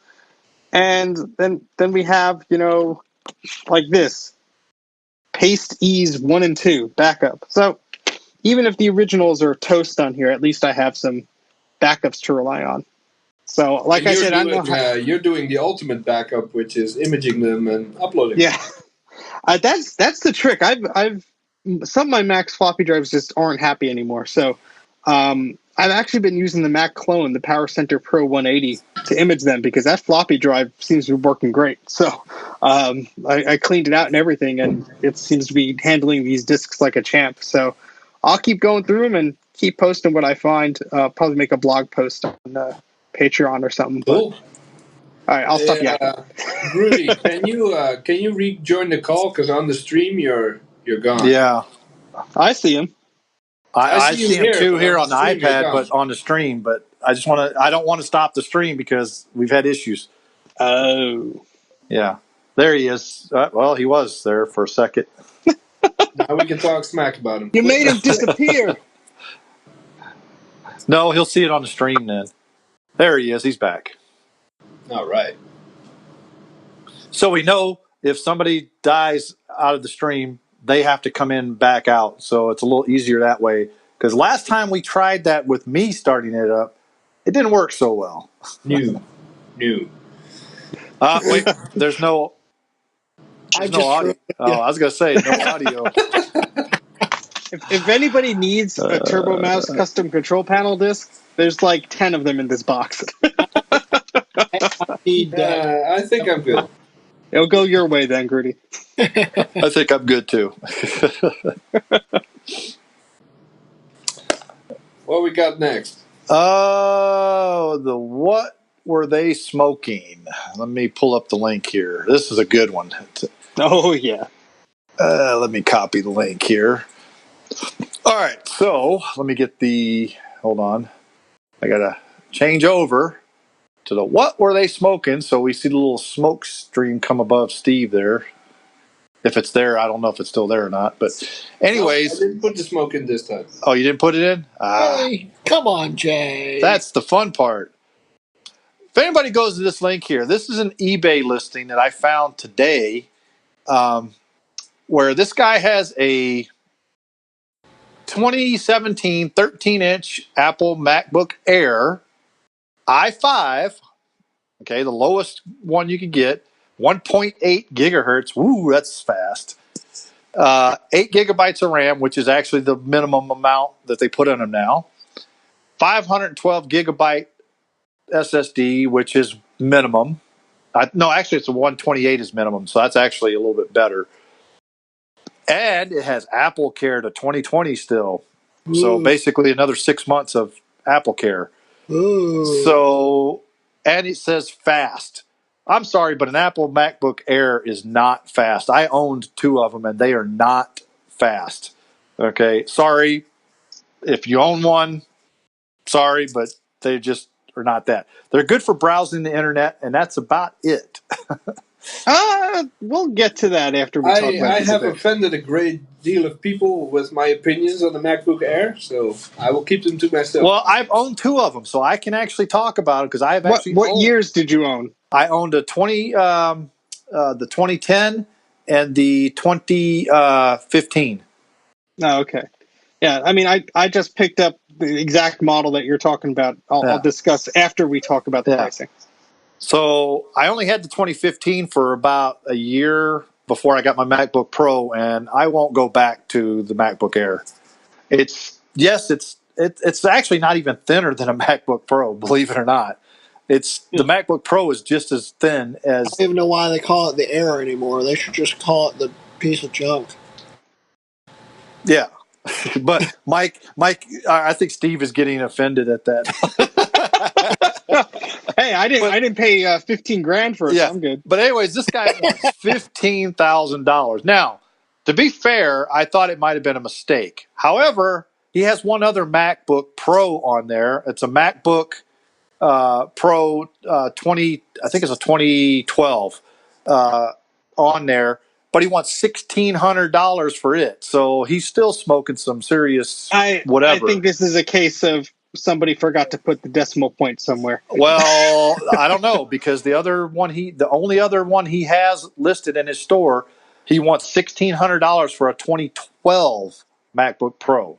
Hey, only $721 for 24 months. That's a steal. Yeah. Okay, that's actually a rent payment for 2 years. You go on Apple's web. I'm on Apple's website right now. Okay, I'm at the MacBook Air page. 1.8 gigahertz, 512 SSD, $1,399, brand spanking new. He wants $15,000 for a used one. Okay, what if he meant $1,500? It's still more expensive than you could buy a brand new one. Yep. Yeah. Oh, I forgot to add the Apple Care. What was that? An extra $100? Yeah. Jeez. Yeah. But still, a used one for more than what? Even if he made a mistake and put, instead of $15,000, supposed to be $1,500. That's still way more. For $1,549, you could upgrade to the 2.2 gigahertz Core i7 MacBook Air. Yeah. With a 512 gig SSD. It was ridiculous. And even if you max that thing out, it's still a piece of garbage because the MacBook Air is useless. I will tell you this, okay? I got the MacBook Air for my wife. She has a Core 2 Duo 2009 unibody, whatever. It was just, it's okay, that is a significant upgrade, yes. Well, that's what I'm saying. It depends on what you were using previously. Yeah. And this thing is lightning fast compared to that. Now, in some cases, just writing something in Word or whatever, yeah, it's going to be the same. But I found starting up is really quick. It actually will, compress video pretty quickly, too. I ran a few tests on it. Now, of course, it's a low wattage processor that's a 1.8 gigahertz dual core. I don't care what they say about. I don't care what the turbo boost is rated at because it's probably never going to get up there. But the turbo boost is a 2.9 gigahertz. Like, yeah, okay, I'll believe it when I see it. Yeah, you get it during startup. That's why it's so fast, and then it overheats and throttles down. Yeah. I honestly, I grab it to remote desktop into my other machines. I haven't used much more than that, but hey, it's portable and it beats the heck out of a Core 2 Duo. Now, yeah, it's not a muscle machine. It's not going to, be a powerhouse. But yeah, exactly. That's what I'm talking about. When my experience with them is, they basically got hot as hell. I hate to say this, but the top part of the case where the keyboard was, I mean, it just got so hot you almost couldn't touch it sometimes. The old ones I've used were like hot plates. So I actually, was very concerned about this one. Thankfully, it seems to be okay. I've used it for a few hours on my lap because the battery is pretty good. And I haven't had an issue with it. I'm used to my 2008 MacBook Pro that is like a hot plate when the fans start going. So. You must not use a fans control app then, huh? No, that 2008 MacBook Pro has some serious problems that that's fill a whole episode on. But for what I paid for it, I think it's okay. Yeah. Well, I mean, my MacBook Pro that I bought, it's a 2017 MacBook Pro to replace my 2015. And the reason why I got it, because it does, and when I got it, I actually upped the specs too. It's not the base model. I upped the memory, I upped the hard drive, or the hard drive on it. So I didn't get the base model of the what you call it. So it had to be shipped from China, of course. So anytime you buy something, that's another thing too. Anytime you buy something off the Apple website, if you add stuff to it that's not the base model, they ship it from China because they have to build it there.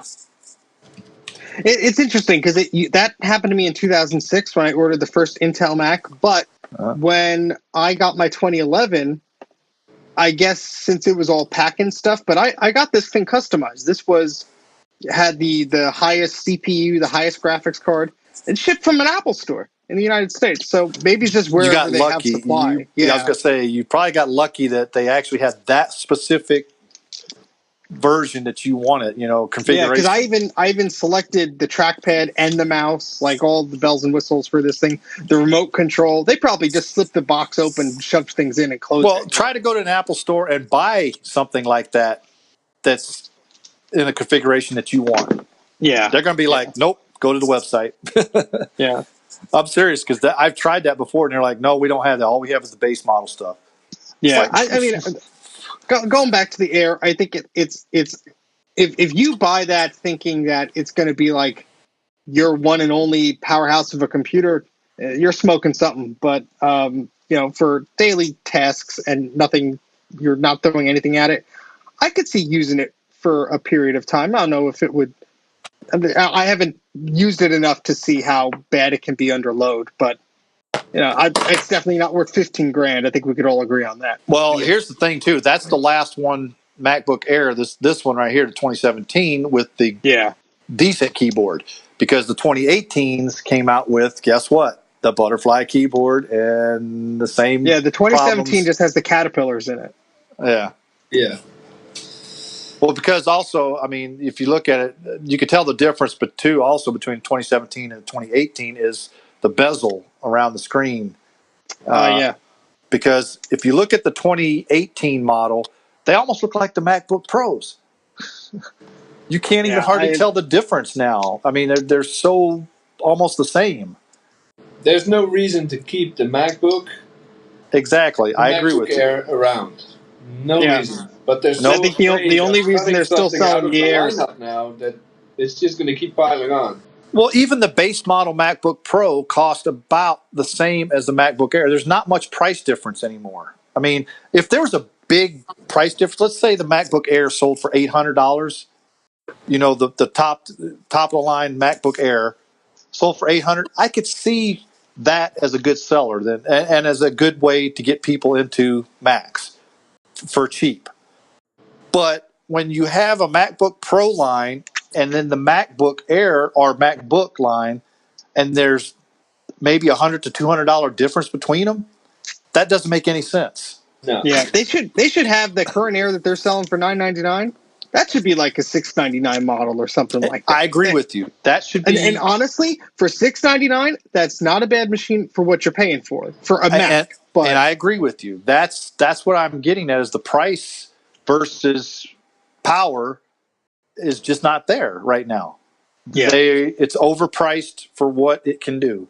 And the biggest problem is, even though it has a fan, it's not actually doing anything, and it's not even going. Well, yeah, because it doesn't have any way to pull air in to actually go over the stuff and then and it's out. not pulling on anything in the first place. Just take the fan out. Yeah. Well, that's what the caterpillars are for. They bring the air in and then they bring the air out. Well, I just realized something.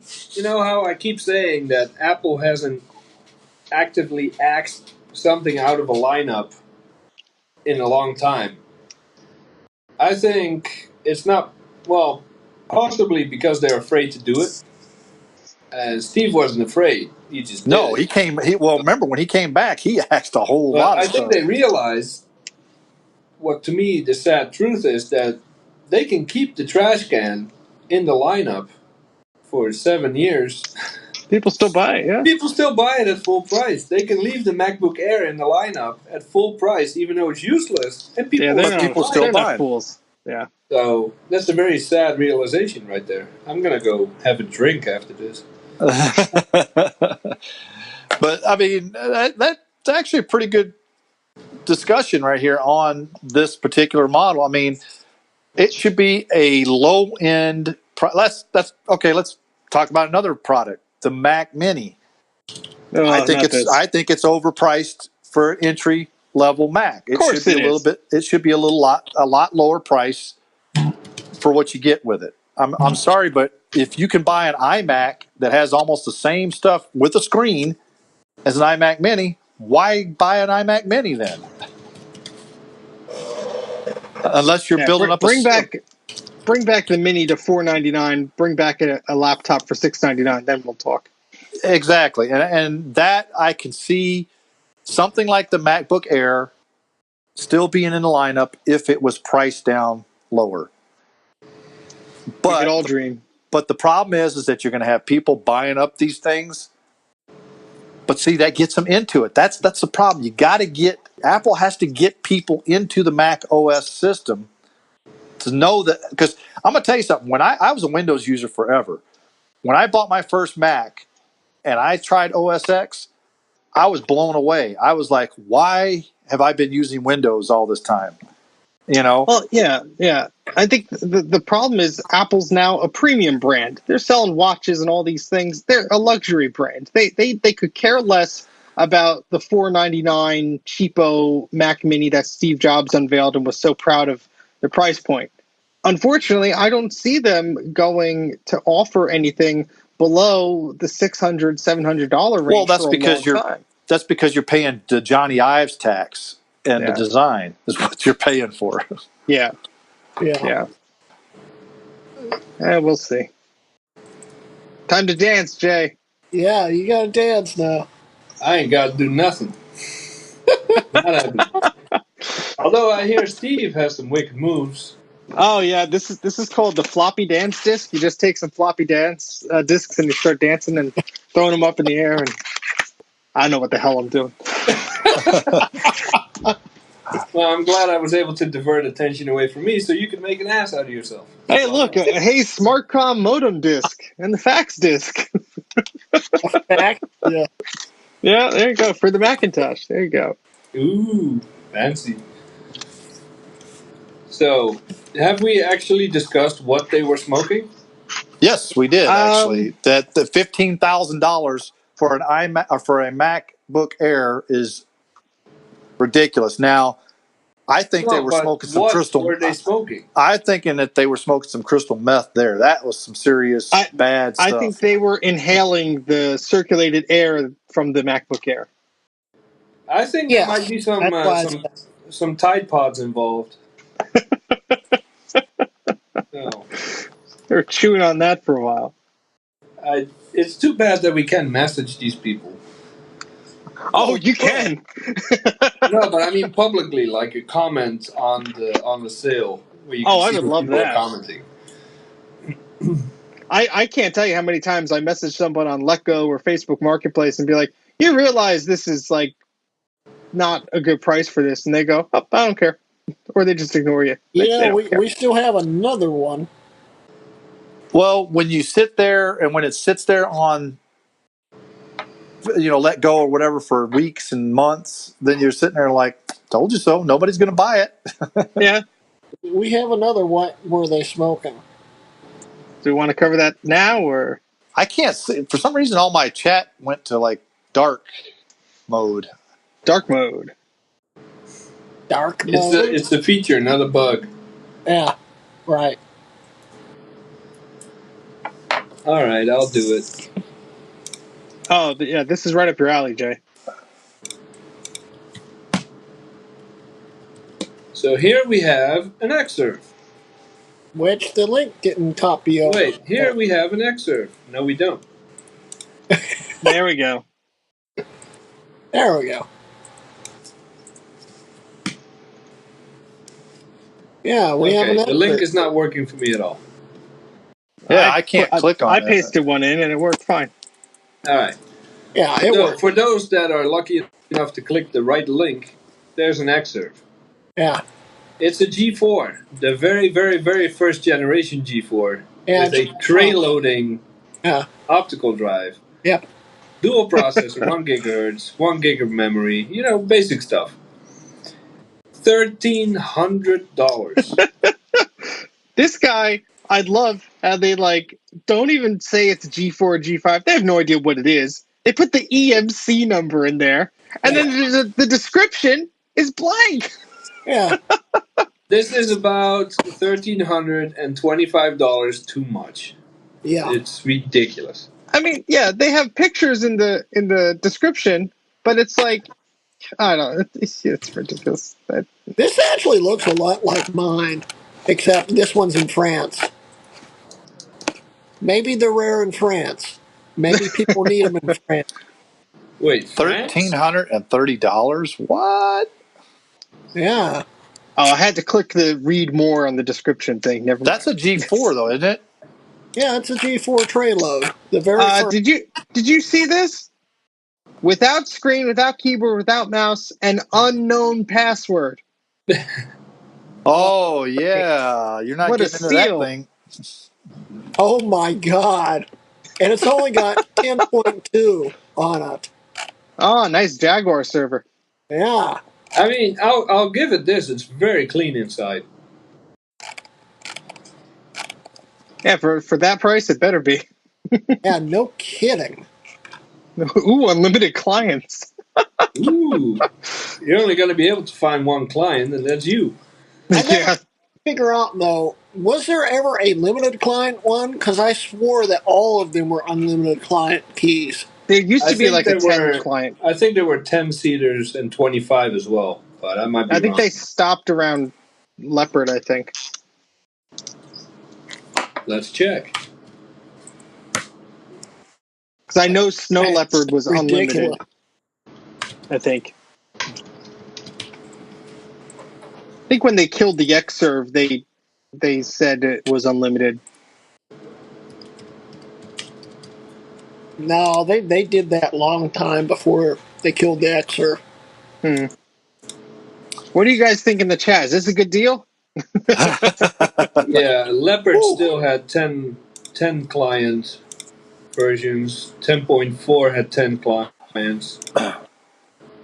It's at least really clean, except for the fact you only get the Xserve, and that's it. 10.3 and under even had 5 client serial numbers. Wow. Really?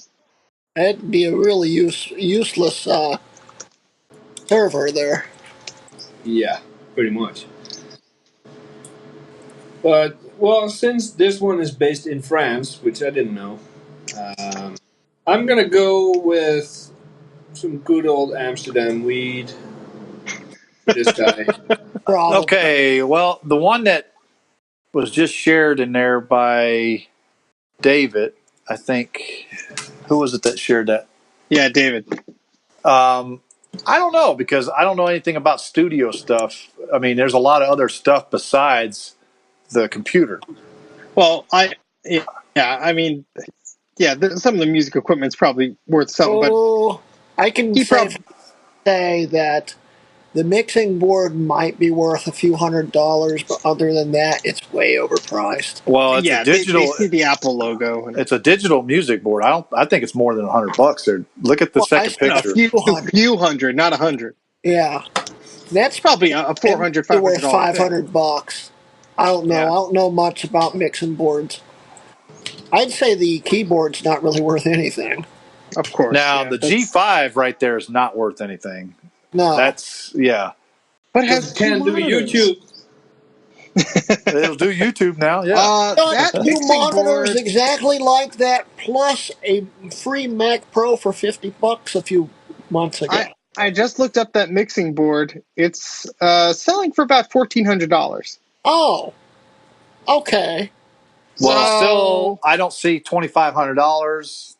But what? No, it's. I mean, the microphone. He's got a. I don't know what the microphone goes for.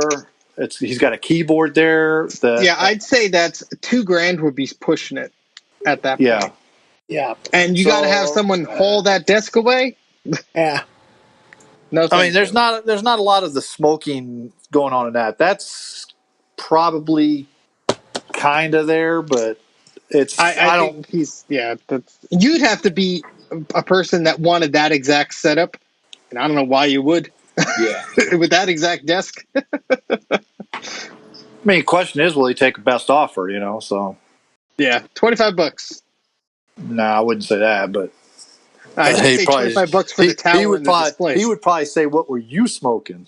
Yeah. Oh boy. All right. So last thing we got tonight, we're going to put out there is some shameless self promotion for all our We're good at different this. channels.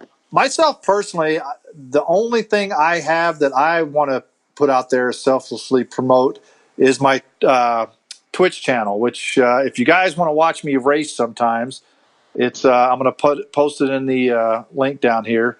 But if you go to that, that's where I do all my racing, and I do a lot of streaming online there. So if you want to watch me run around in circles, or sometimes I do right and left turns, you can go watch me do that. Huh? Yeah. Sometimes. No, I do it a lot. I do a lot of left and right hand turns. So, it all depends. But that's pretty much my only channel. I actually I do take subscriptions there. If you're if Amazon Prime member on Twitch, it's free for you to subscribe to me. I get half and Twitch gets the other half. So it's usually a $5 subscription, and I get half of that. And it doesn't cost you a dime, especially if you already have a Prime membership. So I know Jay and I know Grudy subscribe to me that way, and it doesn't cost them a dime. Yep. And they do it once a month, so I get $2.50 once a month from both of them. So it's just something to think about there. If you guys have an Amazon Prime, I could appreciate the subscribes there. So we'll throw it over to Jay. You're next. Oh. Yeah, you just drank something, so. There's not going to be much happening in the form of videos on YouTube or posts on the blog, because right now I'm diverting all my attention to the Apple serial number info.com. I just pushed out a small design change last night that gives me a lot more space with text when you pull I'm going to go look at that. It used to be everything in tiny boxes, really neat and organized, but that didn't give me a lot of space to expand on certain topics or certain components. So now it's wide open. It's looking very empty right now when you pull up a Mac serial number. That's what I'm doing right now. So that's going to change very soon. And there's another website that I need to put some updates on, and that's going to be probably my month of June, working on those websites. So that's it. Okay, I put my serial number in and nothing came up. What? Which serial number did you put in? My iMac. Yeah, it's probably not in there yet. Oh, so you don't have anything 2017 and newer? No, I'm dealing with there it is. Now I get the little flashing. I get the flashing folder now. It says the serial number you entered. About 10,000 serial numbers, so that's why I need to really work on it this month. Ouch. Yeah. Okay. Steve. I'll do Grudy first. Okay, we'll go to Grudy then. Go ahead, Grudy. Steve, we could do it together. I mean, we're self-promoting right now. And that's true. So, actually, you guys are going to be... Yeah. That's why... Yeah, Greg, that's what we're getting. Yeah. Let's do it right now. You want to do it? Go. Come on. Do it. Oh, come on. Oh, my God. Do it. Do it. Well, Steve and I are going to be... do it. I'm going blank now. Oh, my God. You want me to do it then? No, I know what you guys are doing. Steve and I are going to be featured on the Computer Clan's channel on Vintage Apple Vault. I'll be in the we'll both be in episode, what is it, 4 on the Something like that. Yeah. blue and white Power PC Mac. I'm also going to be on for the iMac G4, which is I think episode 6. Oh, fancy you. Yeah. You will be on that one? No. It's been months. I just remember the G3 one. That's all I sent him. So who knows? Maybe in the future. But well, we still have time to film it. I haven't filmed it yet. Oh, okay. All right, then we'll have plenty of time. Well, yeah. If you have it, I'm sure he'll take it. But Okay. yeah, we're going to be on the Computer Clan. If you guys want to check that out, there is actually a trailer out right now for it. Really exciting stuff. And since we're talking about me right now, I am moving. I'll be moving from here. Moving down into my dad's house, I guess. Setting up a new studio. Getting new cameras. Tripod. Probably. Oh, tripods down there. And I have one right here, you smart ass. Maybe you should use it once in a while. Yeah. But anyway, so I'll be moving, and but there's a lot of things coming. A lot of featured things with Computer Clan, Colin Mister, aka DOS Dude 1. We've got a lot of projects coming. In fact, he's working on one of my projects as we speak right now. So a lot of good things coming for the channel. All right, Steve. Yeah, so that was funny because I didn't even know you, Greg, when I think I submitted the footage for that. So it's funny that we're gonna probably end up on, we're definitely ending up on the same episode. So that's funny. For me, I'm slogging away trying to finish part 1 of the clones video. So I'm awaiting some photos of a nice individual who offered to take some pictures of his very interesting Mac clone that I never saw before. So I want to make sure I include that in this video. So I think that'll be cool. Pictures of mine? Yeah, I think you already sent me a few, but oh, if I did or not. Yeah, I think you did. I'll have to check my folder, but if not, yes, please. Probably blurry pictures, without a tripod. Probably. Well, part 1 is going to be the history of the Mac clones and all that business. Part 2 will be unboxing of a beautiful Power Computing Power Center Pro 180.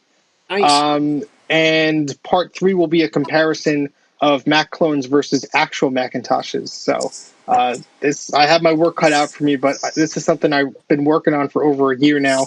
I want to get it right, and I think the history of this thing is really cool. So I'd be very happy to share that with you.